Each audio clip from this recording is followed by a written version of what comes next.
అంటే నన్ను ఎన్ని విధాలుగా చూపెట్టాలో అన్ని విధాలుగా చూపిచ్చేసారండి. ఎంత చెండాలం కాకపోతే కుక్కలతో ఫోటోలు గూడా పెడుతున్నారండి.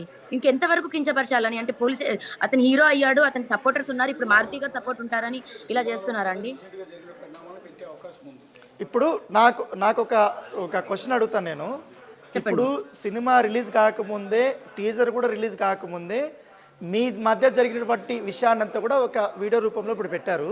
అవును. అవును. రేపు సినిమాలో కూడా మీకు సంబంధించిన వ్యవహారాలు గానీ, ఇష్యూస్ గానీ ఏమన్నా పెట్టే అవకాశం ఉందని మీరు అనుకుంటారా? అయ్యో! సో, మీకు ఇంకొక తెలియని విషయం ఇప్పుడు ఏం ఏం జరుగుతుందంటే ఆర్‌జీవీతో సినిమా చేయబోతున్నాను అని శేఖర్ భాష బయటికి ఒక అతనికి మాట్లాడడం జరిగిందండి నా గురించి. సో, నా నా నా కథ సినిమా అయితే చేస్తాడంట శేఖర్ భాష. అందులో హీరో శేఖర్ భాష చేస్తాడండి. అదే ఆర్‌జీవీ డైరెక్టర్. అదే మిమ్మల్ని ఈ సినిమాలలో ఒక వ్యాంప్ క్యారెక్టర్ లాగా చిత్రీకరించబోతున్నారు. పైగా దాంతో పాటు డ్రగ్స్ సంబంధించిన విషయాలను కూడా పెట్టి మిమ్మల్ని ఈ రకంగా చిత్రీకరించాలని అనుకుంటున్నారని అనుకుంటా. అవునండి. నేను నేను ఒకటే రిక్వెస్ట్ చేసేది 11 సంవత్సరాలు ఉన్న మనిషినేనండి నేను. నేను మనిషినే. ఇప్పుడు వదిలించుకోవాలి అన్న ప్రాసెస్‌లో నన్నింత చేస్తే నేను ఎలా బతకాలి? ఇంకోటి తను చాలా స్పష్టంగా ఆ వీడియోలో ఉంది. మస్తాన్ సాయికి సంబంధించి కానీ మీరు మాట్లాడుకున్నది, తర్వాత రాజ్ తరుణ్‌తో రిలేషన్‌షిప్ ఉన్నది, తను ఏం చేయలేడన్నది, ఇవన్నీ కూడా చెప్తుంది. అంటే ఈ విషయాలన్నీ కూడా చిత్ర హీరోటికి చెప్పింది రాజ్ తరుణ్ అనుకుంటారా? మరసలు ఆ విషయాలు నాకైతే తెలీదండి. నాతో సంసారం చేశాడు. మరి సంసారం మ్యాటర్ లేని అబ్బాయితో మరి మాల్వి మల్హోత్రా ఎలా ఉంటది? ఈ అమ్మాయి కొత్త అమ్మాయి ఇప్పుడు ఈ అమ్మాయి స్టార్ట్ చేసింది గదండీ మరి. ఈ అమ్మాయిని అడగాలి మరి మ్యాటర్ ఉందో లేదో. అది సినిమానా?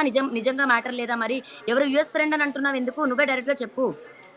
మరి అమ్మాయి పేరు సంయుక్తానో ఏమిక్తానో మరి. ఓ ఓకే. నేనొకటి చెప్తాను. Already yeah! ఇప్పుడు చెప్పండి. మీరు రాజ్ తరుణ్ పైన మీరు పోరాటం చేస్తున్నారు. అవును. విషయం అవును. కోర్టులో ఉంది. అవును. ఇప్పుడు రాజ్ తరుణ్‌కి సంబంధించినటువంటి సినిమానే ఇప్పుడు రిలీజ్ అవుతుంది. అవును. దాంట్లో మీ వ్యవహారాన్ని తీసుకొచ్చి రాజ్ తరుణే పెట్టిచ్చాడు అని అనుకుంటున్నారా మీరు? మరి ఎగ్జాక్ట్‌గా అంతే కదండీ! ఒకవేళ సినిమా ప్రమోషన్ అయితే అంతే కదండీ! రాజ్ తరుణ్‌కి తెలియకుండా అయితే జరగదు కదండీ! అంటే మీరు దీన్ని ఎట్లా ఎట్లా ఎదుర్కోబోతున్నారు మీరు? ఎందుకంటే మీ విషయాన్ని వాళ్ళు సినిమా ప్రమోషన్ కోసము అది పాజిటివ్ అవుతదా? నెగెటివ్ అవుతదా? తర్వాత పక్కన పెడితే వాళ్ళైతే వాడుకుంటారు. ఒక అటెన్షన్ గ్రాబ్ చేయడం కోసం ఈ ఇష్యూని నన్ను ఇన్వాల్వ్ చేసి మా కథ ఇన్వాల్వ్ చేసి వాడుకోవడం కరెక్ట్ కాదు కదండీ! ఇప్పుడు మా కథ ఇన్వాల్వ్ చేసి వాడుకునే రైట్ వాళ్ళు ఎట్లా లేకుండా చేస్తున్నారో నన్ను ఇన్వాల్వ్ చేసినందుకు ఆ సినిమా నాశనం అవ్వాలని కోరుకునేది కూడా నేను కోరుకుంటానండి. ఎందు ఎందు ఎందుకంటే ఇప్పుడు ఈ సినిమాకి సంబంధించినటువంటి ప్రొడ్యూసర్‌కి కూడా మనం కాల్ చేస్తున్నాం. వాళ్ళు కూడా వాళ్ళ పాయింట్ ఆఫ్ వ్యూ కూడా మనం తెలుసుకుందాము. ప్లీజ్ చేయండి. కరెక్టో రాంగో కూడా తెలియాలి నాకు కూడా. పిసార్ ఒక్కసారి ప్రొడ్యూసర్స్ కాల్ చేయరా?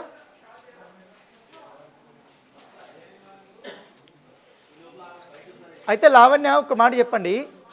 ఇప్పుడు చెప్పండి. ప్రతి శనివారము రాజ్ తరుణ్ వచ్చి పోలీస్ స్టేషన్ దగ్గర హాజరు కమ్మని చెప్పారు కదా! అవునండి. కోర్టులో చాలా క్లియర్‌గా డైరెక్షన్ ఇచ్చారు కదా! అవునండి. ఈ సమయంలో కోర్టులో ఈ మ్యాటర్ ఉన్నప్పుడు ఈ వ్యవహారాన్ని తీసుకొచ్చి ఇప్పుడు స్టంట్ చేయడం ఎట్లా చూస్తారు మీరు? సరే సినిమాది పక్కన పెడితే మరి రాజ్ తరుణ్ వచ్చి సైన్ చేసాడా అండి? రాజ్ తరుణ్ రాలేదు. ఓకే. ఆ ఇన్ఫర్మేషన్ మీ దగ్గర ఉందా? అంటే కోర్టు, పోలీసులు హీరోకి ఒకలాగా పనిచేస్తారు. నార్మల్ జనాలకి ఒకటా అండి? ఓకే. రాజ్ తరుణ్‌కి కోర్ట్ ఇచ్చింది ఆదేశం 5 గంటలకి లోపు సైన్ చేయాలి అని. రాజ్ తరుణ్ ఎందుకు రాలేదు? రాజ్ తరుణ్ ఎందుకు సైన్ చేయలేదు? అంటే ఏంటి వీళ్ళు సపోర్ట్ చేస్తున్నారనా ఇప్పుడు రాజ్ తరుణ్‌కి సపోర్ట్ ఎవరైనా? చేస్తున్నారు అంతే గదండీ! సపోర్ట్ చేస్తున్నారు గదండీ! మొన్న రాజ్ తరుణ్‌ది ఒక ఆడియో రిలీజ్ అయిందండి. డీసీపీ ఎవరో డీసీపీ ఈ కేసు మీద 40,00,000 అడుగుతున్నాడని రాజ్ తరుణ్ ఇంకొక ప్రొడ్యూసర్‌తో మాట్లాడిన కాల్ గూడా ఉందండి. ఏంటి ఇప్పుడు ప్రస్తుతం ఉన్న డీసీపీ బ్రైబ్ అడిగాడనా? రాజేంద్రనగర్ డీసీపీ ఎంతో 40 50 లక్షలు అడుగుతున్నాడు ఈ కేసు గురించి అని అంటే రాజ్ తరుణ్ ఒక ప్రొడ్యూసర్‌తో మాట్లాడుతున్న కాల్ రికార్డింగ్ ఉందండి. అంటే దేనికి అడిగారండి 40,00,000 రూపాయలు? అంటే మిమ్మల్ని మరి సైడ్ దేనికి చేయాలనా? అడిగారో నాకు తెలీదండి. దేనికి అంటే అడిగారో నాకు తెలీదు. మీరేమనుకుంటారంటే మిమ్మల్ని సైడ్ చేయాలనా? నన్ను లేకపోతే సైడ్ చేయడానికో, నన్ను జైలుకి పంపించడానికో మీరు సమర్పించిన ఎవిడెన్స్‌ని కొలిట్ చేయమనా?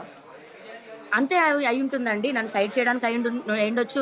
రాజ్ తరుణ్‌కి ఇన్ఫర్మేషన్ ఇవ్వడానికి. అంటే నేనేదైనా కేస్ పెట్టినా, లేకపోతే ఇంకేదైనా సెక్షన్ యాడ్ చేయాలని ఎళ్ళినా నేను ఏదిచ్చినా అది జరగకుండా ఉండడానికట 50,00,000 అడిగారంట. 50,00,000 నుంచి 30,00,000 అడిగారంట.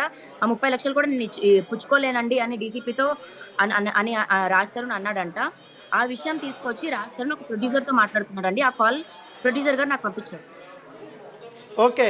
అంటే Raj Tarun yeah! Direct deal చేస్తున్నాడు. రాజ్ తరుణ్ డైరెక్ట్గా డీల్ చేస్తున్నాడండి. రాజ్ తరుణ్ వెళ్ళి కలిశాడంట డీసీపీ సార్ని వాళ్ళ ఆఫీస్లో. వెళ్ళి నన్ను ఇందులో నుంచి బయట అయ్యండి, మీకు ఏం కావాలంటే అది నేను ఫార్మాలిటీస్ ఇస్తాను అని అన్నాడంట. అది స్వయంగా అతని నోటితో మాట్లాడుతున్న కాల్ రికార్డింగ్ ఉందండి. ఇప్పుడు ఈ కేసులో ఆయన్ని ముందస్తు అరెస్ట్ చేయకుండా కోర్టు కూడా వెళ్ళాడు కదా ఇప్పుడు. అవునండి, అంటే ఆయన మీద ఉన్న బలమైన సెక్షన్సే. బలమైన సెక్షన్సే కరెక్టే అండి. ఓకే ఓకే, ప్రొడ్యూసర్కి ఫోన్ చేస్తే ఫోన్ కట్ చేస్తున్నాడంట. ఉమ్. సో అసలు ఈ ముందు నుంచి కూడా నేను వస్తున్నానండి మీడియా ముందుకి, తప్పించుకుంటూ తిరుగుతున్నారు, ప్రతి ఒక్కరు తప్పించుకుంటూ తిరుగుతున్నారండి. అవునవును, ఎందుకంటే ఈ సినిమాకి ఇప్పుడు గత 2 సినిమాలు ప్రమోషన్స్ కూడా ఫస్ట్ సినిమా ప్రమోషన్కి రాజ్ తరుణ్ రాలేదు, అవును రెండో సినిమా ప్రమోషన్కి ప్రసాద్ ల్యాబ్లో పెట్టాడు. అవును అప్పుడు మీడియా వాళ్ళంతా క్వశ్చన్ చేశారు, అవునండి ఎందుకు మీరు బయటికి రాలేదు, ఎందుకు ఈ విషయం మీద మాట్లాడలేదు అని. అవునండి ఆయన ఆ రోజు కొన్ని వ్యాఖ్యలు చేశారు మీ మీద, అవునండి. కావాలని ఇట్లా చేస్తున్నారు, నా మీద పగ పట్టేసింది అని. ఇప్పుడు ఆ సినిమాకి అట్లా వాడుకున్నారు, ఇప్పుడు ఈ సినిమాకేమో ఈ అమ్మాయిని ఈ సినిమాకి ఇలా తీసుకొస్తున్నారు. వాడుకుంటున్నారు. ఆ సినిమా పోయినట్టే ఈ సినిమా కూడా పోద్దండి. ఇప్పుడు మీరు రాజ్ చాలా తరుణ్కి సీరియస్ సినిమా అంటే- మీరు ఇప్పుడు చాలా సీరియస్ అలిగేషన్ చేశారు. ఒకటి, రాజ్ తరుణ్కి ఒక డీసీపీ సపోర్ట్ చేస్తున్నారు, 40 లక్షల బ్రైబ్ తీసుకుంటున్నాడు అనేది ఒక అది అలిగేషన్. అది అలిగేషన్స్ కాదండి, రాజ్ తరుణ్ స్వయాన తన వాయిస్ ఉన్నదే ఉంది. ఓకే, రికార్డు ఉందని చెప్తున్నారు. తర్వాత ఇప్పుడు ప్రస్తుత సినిమా హీరోయిన్ ఎవరైతే ఉన్నారో సంయుక్త, ఆ సంయుక్తకు సంబంధించి రాజ్ తరుణ్కి సంబంధించి పర్సనల్ చాట్ నా దగ్గర ఉందని అంటున్నారు. అవును, రెండోది అవునండి అంతేనా? అవునండి. అంటే ఏంటి, ఇప్పుడు మాల్వి మల్హోత్రా బయట పెట్టారు, తర్వాత ఇప్పుడు వీళ్ళది కూడా బయట పెడతారా? ఇప్పుడు మీ మీ విషయాన్ని ఇప్పుడు పబ్లిక్ తీసుకొచ్చారని.